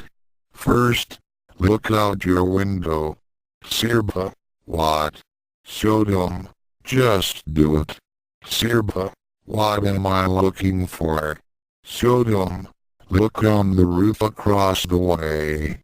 Sirba, I see her Ukyou. Sodom, bet your ass it's Ukyou. Sirba, what's she doing? Sodom, taunting me. Sirba, what? Sodom, incoming. Glass breaks and a scuffle ensues. END transcript. The Nakoyanan, May 1st, 8 o'clock p.m. Cologne wandered through the empty restaurant. The Nakoyanan had been closed since Shampoo and Moose had moved out. No matter, they would return soon. The old woman had been to see Shampoo at the hospital. Shampoo was still unconscious, but Cologne had spoken to her anyway, telling her to return to the Nakoyanan. Bookins is not safe for you, great-granddaughter, she had said. It is like being in the lion's den. Oh well, if Ranma was successful, this whole nasty business would be over with soon enough. Crack. Cologne turned. The sliding door of the restaurant had been broken down and a female form with a huge spatula-shaped object on her back and oddly glowing eyes stepped into the main dining area. "Greetings, Cologne," she said, her voice oddly echoing. "You?" the old woman replied. "Yes, me. I guess you thought you'd never see me again." "I did. Feeling comfortable in your new form?" "Much.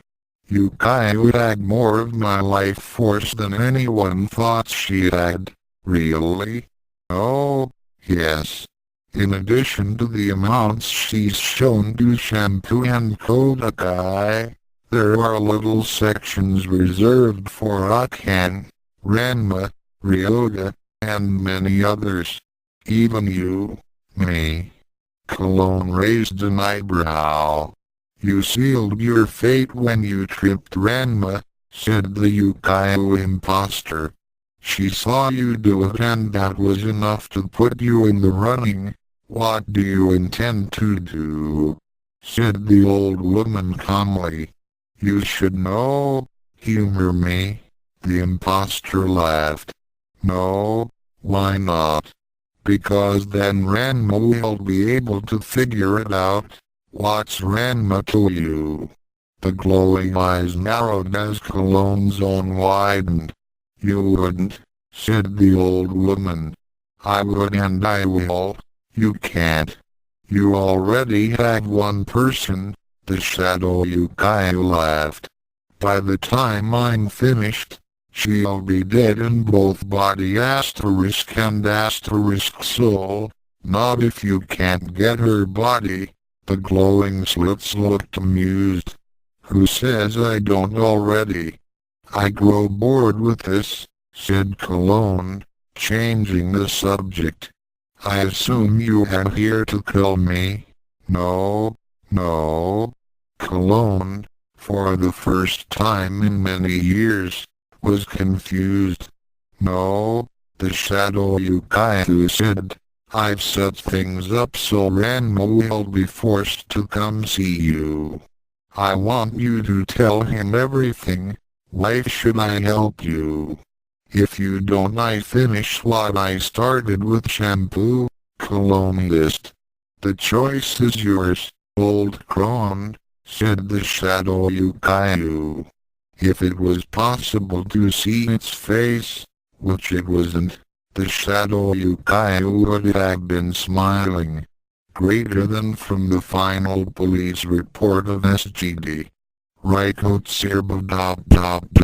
picked myself up from the floor of my apartment. Sodom did likewise, brushing bits of glass from his clothes. Was she always like that?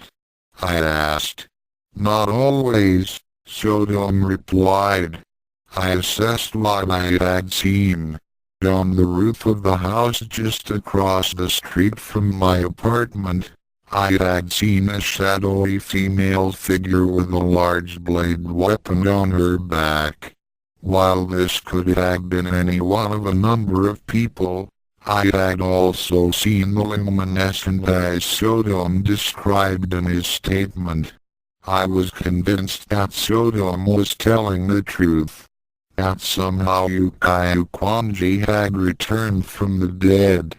Knowing that I was facing a serious aiding and abetting charge when this was all over, I told Sodom I believed him and asked what our next move should be.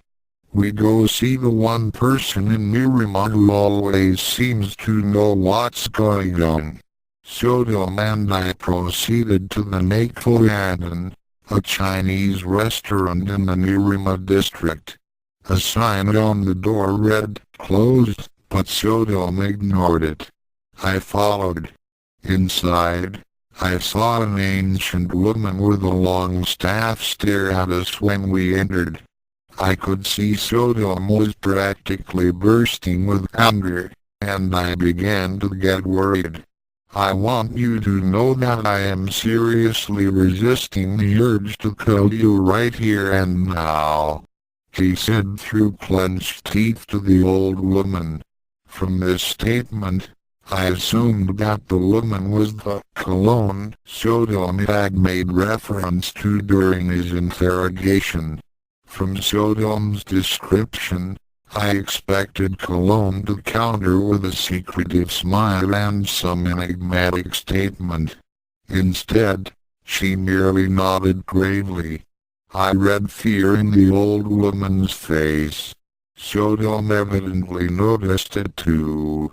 She's been here, hasn't she? He asked. Yes, said Cologne. But make no mistake, that is not Ukyou. Sodom and I stared at each other and back at the old woman. Allow me to explain, she said. The person you have seen on the rooftops is not the person you know, but rather, it is the disease that killed her. What? Asked Sodom. I said it was a disease more of the soul than of the body, Cologne continued. The being that you have been dealing with is a key spirit. More specifically, a negative key spirit. Key spirit? I asked. Cologne looked at me sharply. Every person possesses key, she said slowly. Some in greater amounts than others. A martial artist uses his ki in battle to give him an edge. Ki comes in both positive and negative forms, fueled by the emotions. Positive ki comes from the feelings of peace, confidence, and tranquility. Negative ki comes from anger, depression, and jealousy. Both are equally powerful and both can be used effectively in combat. How so? I asked. Sodom told me to watch him. He stepped out the door of the restaurant and faced the sidewalk menu. In seconds, he was surrounded by a fiercely glowing blue orb and with a cry of "Shishi Hukoden," send out a ball of energy that vaporized the sign. Jesus! I cried, astounded by the spectacle.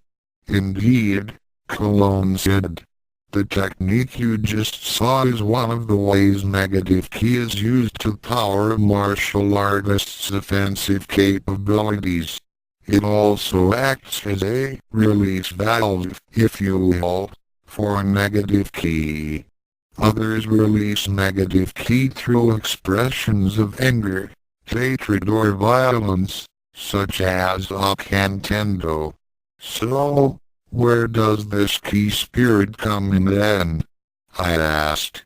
Due to the society we live in, it is considered socially unacceptable to release negative ki through expressions of anger or violence, with the result that the negative ki is allowed to grow and fester.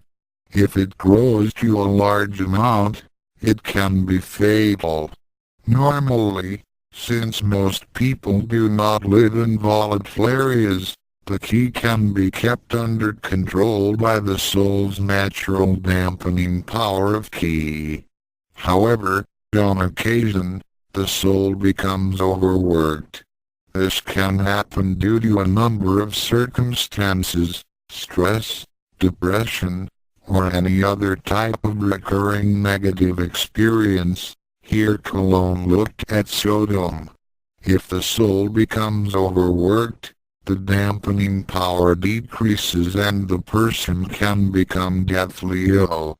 But as the person dies from the influx of negative ki, it is possible for that ki to become, for want of a better word, sentient. And like all sentient beings, the ki spirit, as it is called, has a strong sense of self-preservation. In order for it to live, its host must die. And that's what happened to Ukyou. Sodom asked. All her negative ki mutated into the person you are currently pursuing. Cologne finished. The Hanakatash water has an effect on the soul, calming it and increasing the power of the dampening field. But the ki spirit knows this, and it is my assumption that it found some way to manipulate my thinking into preventing you from giving the water to Ukyou. Now that she is dead, it can wander freely. That still doesn't explain why it's doing all this, said Sodom. I assume it did whatever happened to Shampoo, right? The old woman hung her head. Yes, she said quietly. There is more to the story, future son-in-law. After the ki spirit is released, it only has a limited lifespan. Out of the residual ki that leaves the body of its host. If it wants to continue to live, the ki spirit must find a new host before its supply runs out. It currently wants you, son-in-law. We both looked at Sodom. He was looking at the ground. I guessed that was it. He said quietly. That's what it meant when it told me to prepare to lose everything I care about. And then it attacked Shampoo. It is even worse than that, son-in-law, Cologne said. The residual ki I mentioned that it feeds on is composed of Ukyou's very soul. If the supply runs out, she will be lost to us, forever. A thought struck me. Ukyou's not really dead, is she? Yes, and no, Cologne replied. Even though she died, her soul did not go on to its final reward. Instead, it has been channeled into the ki spirit, diverted if you will. If the ki spirit is destroyed and her body found, it may be possible to bring her back. Sodom seemed to brighten at this news. How? The current question is where, son-in-law? I am telling you this not only because you want the information. It wants you to know as well. What? Sodom shrieked. You've been playing along with it. If I did not, Shampoo would have died. There has been too much death already. But, you have the information. What you choose to do with it is in your hands. So, I said, we need to find out where this thing is. We. Sodom looked at me. I nodded. We. I've come too far to not see this through. And if it means the loss of my career and some hefty jail time, so what? Fighting for truth and justice is what I became a cop for. Sodom smiled. You're not too bad for a cop. Thanks, you're not too bad for a juvenile delinquent. Time is wasting. Cologne said. Okay, said Sodom. How do we figure this out? An idea occurred to me. It told you to prepare to lose everything you care about, right? Yeah, so? So, what do you care about? Sodom frowned. Martial arts, becoming a great martial artist, my friends, a look of horror crossed Sodom's face. He stood up and dashed out of the restaurant. Cologne and I followed. What? I called to Sodom's retreating form. It's going after Ukyou. He yelled back. Greater than from the Journal of Occult. May 1st. She stood before me, the blade of her combat spatula pressing me to the wall. It wasn't Ukyou. It had her basic form, but the glowing eyes and the solid blackness of its body told me it wasn't Ukyou. Behind her, my family and Mr. Sodom were lying on the floor of the living room, unconscious. I tried my best not to move. What do you want? I asked hesitantly. The thing in front of me just snarled. You're her, aren't you? I asked, feeling a little bolder. The one Ranma's been seeing for the past few weeks. Who are you? Let's just say I'm a part of a former friend of yours, Ghost. Who knows? Said. If you don't shut up, you'll be joining her. Outside, a dog barked. The thing in front of me turned. Just for a moment, but it was enough. I grabbed the handle of the combat spatula and, using my knee for a leverage, lifted the Ukyou imposter into the air and into the wall behind me. The imposter crashed into the wall, leaving an outline in the plaster. It stood up, its odd eyes glowing a frightening red. I began to run. I had no destination in mind. I just had to get away. I ran through the kitchen, making for the back door of the house. Suddenly, everything went black. I stumbled around blindly. My hand reached out searching for any sort of guide. It found another hand. My relief was short-lived when I found that the hand was cold. Ice cold. The next thing I remember is flying through the air, then I hit something hard. When my vision returned, blurry though it was, I could make out the form of the imposter standing over me. I felt the sharp blade of the combat spatula near my throat. Now, the imposter said, I'm going to put you out of Ukyou's misery. It raised the spatula upwards like a guillotine blade. Just as the being was about to bring it down, there was a crash from the front of the house. Where are you, you bitch? Ranma's angered voice floated back. The imposter removed the blade from above my neck and pulled me to my feet. It marched me down the hall to the living room. Ranma was crouching over the forms of his father and Kasumi. I could see the aura of ki energy forming around him. He turned his head in our direction. I left them alive, the imposter said. For now. Leave her out of this, Ranma said, pointing at me. This is between you and me. Ah, the old crone told you, did she? I must have scared her more than I thought. The imposter replied. Let Ukyou go. Ranma said flatly. No. I don't want to.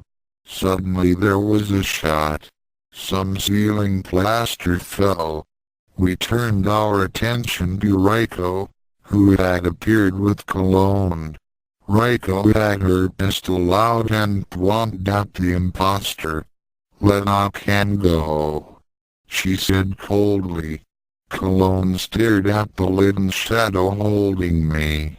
One person, she said.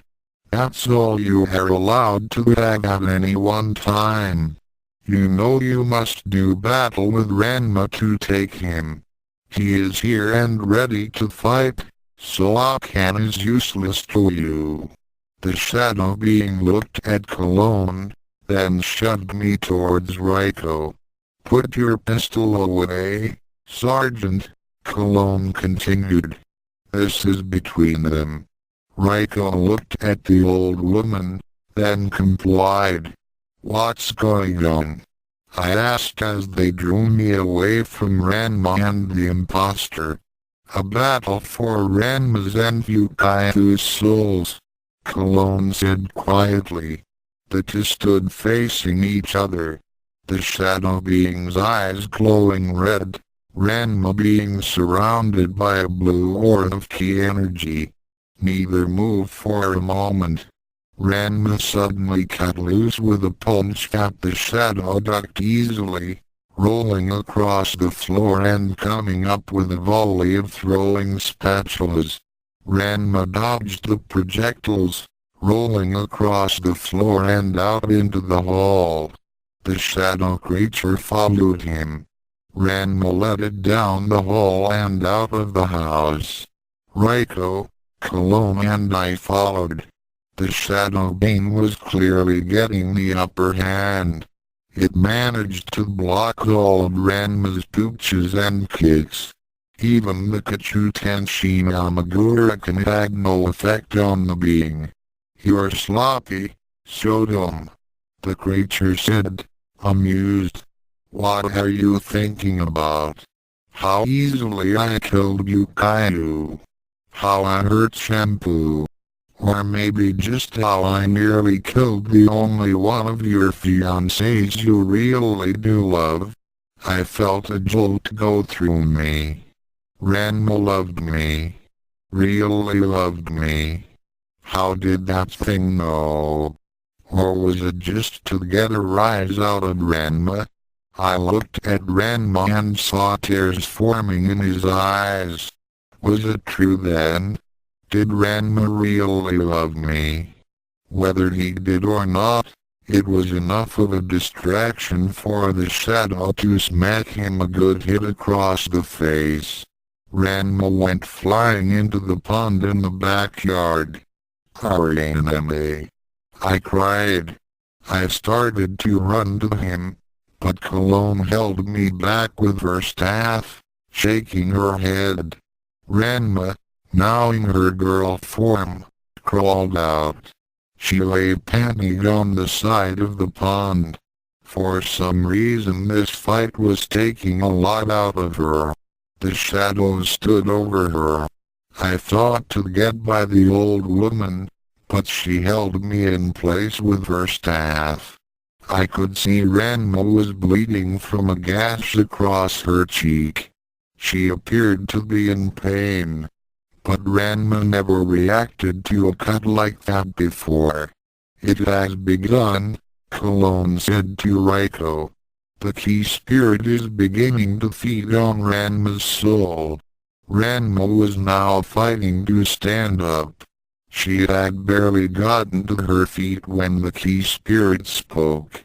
"You're good, Sodom. But let's see how well you deal with asterisk this exclamation point asterisk engulf."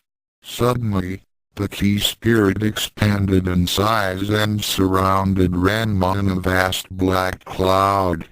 I shoved Cologne aside and began running towards the cloud. But when I reached the edge of the cloud, a powerful force drove me back. "What?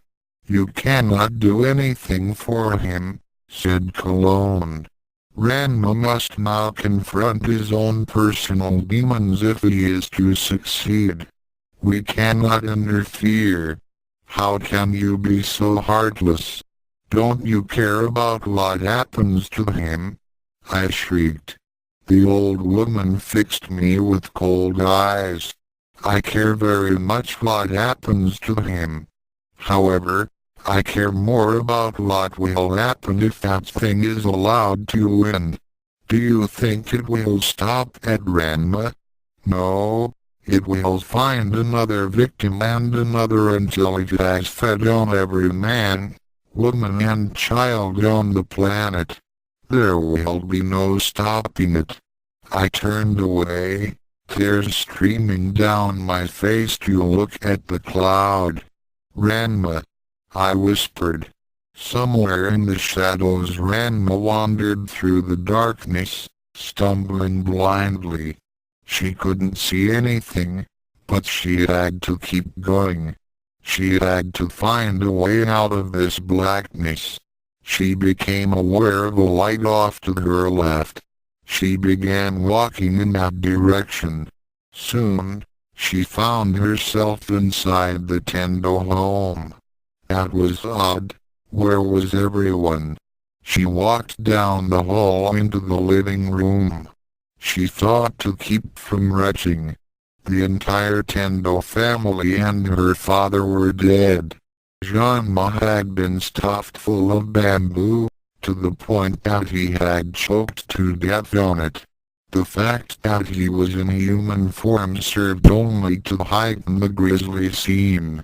Soon it had been completely eviscerated, his entrails spilling out over the floor. Nebiki had been force-fed the exact same camera she used to take her blackmail shots. Her feet had been lopped off and were lying in the corner, a large pool of blood collecting at her ankles. Kasumi had been crucified on the wall, blood spattering her once white apron. A pair of spatulas had been jammed through her hands straight into the wall behind her. Ranma avoided looking at the pulpy mess that had once been her face. Then came the blow that had sent her reeling. Akan's body laid on the floor, her neck a bloody stump oozing blood. Her head was on a platter in the center of the small table in the center of the room, like some kind of grotesque centerpiece. Ranma forced herself to take a closer look. Akan's eyes were closed, much to her relief. But she noticed that the head was resting on something other than the platter.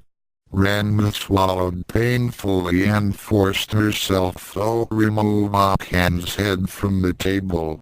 Underneath was a blood-stained okonomiyaki with a message scrawled on it, "Your fault." Ranma recoiled at the sight of the message. She continued backing away until she hit the wall. She turned to leave the horrors behind, and found herself in a hospital room. There was a bed here, with a sheet-covered form on it. Next to the bed a figure in white robes was crying. "Miss?" Ranma asked, but the Chinese boy didn't seem to hear. A few minutes later a nurse came in and escorted Moose out of the room. Ranma found herself drawn towards the bed. She already knew who was there, but she was compelled to go anyway. She picked up the chart at the foot of the bed. The word in the name box read shampoo and splashed across it, in blood red letters, the words your fault filled Ranma's vision. She screamed, the horror of the situation overtaking her. She screamed until it felt like her lungs would collapse. She screamed until her throat was dry and cracked. And when her voice gave out, she screamed silently until she felt she had screamed her so loud. Then the sheet moved. Ranma jumped back at this unexpected movement. She tried to force herself to move, to get away, but she remained frozen in place. Suddenly, the form in the bed sat bolt upright, the sheet falling away. The face of a deathly pale and emaciated shampoo stared at Ranma until she felt her blood run cold. "Run!" Shampoo wailed like a banshee. She got out of bed and began advancing on Ranma, her arms outstretched, like she wanted a hug. Ranma kept backing up, even though there was nowhere to go. Shampoo began to rot. Flakes of skin peeled off her face and arms. Maggots began to go to work on her. Her body gave off an evil smell. "Run!" she moaned. Ranma broke out of her stupor and dashed for the door. She threw it open. Ukyou was there, holding her head out in front of her. "Run!" she echoed. "Get away from me!" Ranma cried. She began backing away from the two dead girls. She tried to find another way out, bumping into the wall behind her as she did so. Two pale arms burst through the wall and grabbed Ranma. Ranma, more reflexively than anything else, jabbed an elbow into the crooks of the arms. The arms let go and Ranma jumped over Shampoo and Ukyou onto the hospital bed.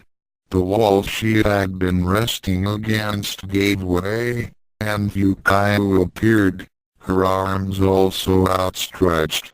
She was also moaning his name like some kind of mystical chant. But then all three girls began chanting, your fault," as they got closer to the bed. Ranma backed herself as far as she could go. She couldn't hit them. They were all friends, even if they were dead. And, Ranma realized with a chilling certainty, they were right. It was his fault they were dead, all of them. It had started with Ukyou and went downhill from there. It was all his fault, all of snap out of it, showed him. There were three flashes of silver light and instantly, the three zombie girls had crumbled to dust. Ranma looked around for the voice that sounded like no, it couldn't be. "Ukyou?" Ranma asked weakly. "It was not your fault. You did everything you could to save me. Don't let this thing fool you. Ukyou is alive. Shampoo is alive. The Tenbos and your father are alive. This thing is trying to make you give up, to do to you what it did to me. Fight it. Have confidence in yourself. You've defeated worse things than this. You have yet to be completely beaten in anything." Ranma felt a flame spark and begin to burn in her soul. "You may have lost me, but we'll both be damned if you're going to lose Ukyou, right?" The flame began to build. "Now, get out there and trounce this thing and save Ukyou. Because if you don't, then everything you've seen will actually happen. Now do you really want that on your conscience? No, Ranma said. The flame was now spread throughout her entire body. I love you, Ranma showed him. Moukyoudakbishya. Ranma's ki blast dissolved the shadows around her. She found herself back in the Tendo backyard. She looked around for the key spirit. Behind you, son-in-law, Cologne cried. Ranma turned, to see the key spirit descending upon him, combat spatula at the ready. Ranma leaped into the air and intercepted the key spirit. Not this time, she cried. She tossed the spatula away, grabbed the key spirit behind the neck and drove it face first into the ground. Raiko and Akan cheered.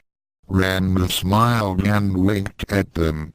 The key spirit stood up, wavering slightly. You're even better than I thought, Sodom. It said. You ain't seen nothing yet. Ranma said. Moukyoudakbishya. The ball of ki went sailing towards the spirit. Its glowing eyes widened.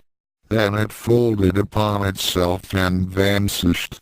The ki ball landed in the pond, heating the water, and sending a generous amount of it onto Ranma. Where'd it go? The now male Ranma demanded. He looked over at the spectators. Where is it, old ghoul? He asked Cologne. Cologne was already lost in thought. To the cemetery, quickly. The four of them dashed into the Nirima community graveyard. The moon was a bloated orb as they dashed towards the spot where Ukyou was buried. All they found when they arrived was a pile of dirt, a broken headstone and a coffin. Open it, Cologne ordered. Ranma and Akan pulled the lid of the coffin upwards. The light of the moon overhead was more than enough to see that the coffin was empty. It is not over yet, son-in-law, Cologne stated. Ranma, Akan, and Raiko looked at each other, each feeling in their gut that the old woman was right. That's it, folks. The Shadows, Part 2 of the Death of Ukyou trilogy. Next, Ranma takes a journey to the astral plane to take care of the key spirit once and for all, and quite possibly return Ukyou to the land of the living. Be here for the Death of Ukyou Part 3, The Beyond. Aaron 2.5. This just goes to show you that brain damage can be fun. Shadow Stevens, Shadu as Ion.